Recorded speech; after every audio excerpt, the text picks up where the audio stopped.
Now, the next piece on our programme, Grazioso by Arnold Sherman, has a very special meaning to me, and I think it will resonate with many of you in the audience when I tell you about it. It is the story of a very beautiful life tragically cut short by cancer, which is why it is meaningful to me. You see, my own wife died of cancer, and we had only been married for 3 years. As a result, I wrote a book entitled A Grief Observed, as a sort of diary of my feelings during that difficult time. Grazioso, on the other hand, was commissioned in memory of Norma Talbot Brown.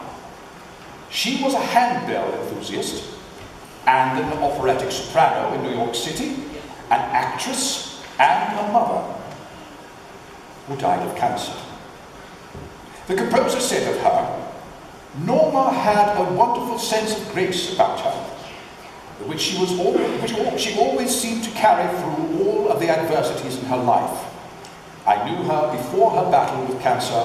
I only saw pictures of her when she was dying, and that wonderful smile and sense of grace were still with her.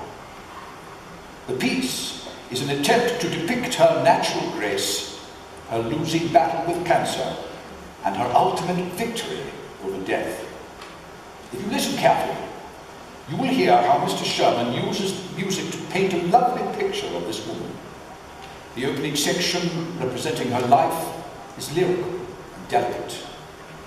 But then the music darkens, and the bass bells ring a minor theme, depicting the struggle with the crisis. The middle section of this composition climaxes with a huge dissonant chord, followed by diminishing echoes of that chord, representing the final heartbeats of life. Then the soprano treble handbells enter, playing with the mallets very lightly to depict the angels welcoming the departed home to heaven. The music then transitions back into the original theme of life, but this time, it is boldly triumphant, reminding us of Jesus' struggle and death during the season of Lent and triumph on Easter morning, and of Paul's questions in 1 Corinthians, O death, where is thy sting? O grave, where is thy victory? Death is swallowed up by victory. I wrote a book, A Grief Observed, about experiencing my wife's death.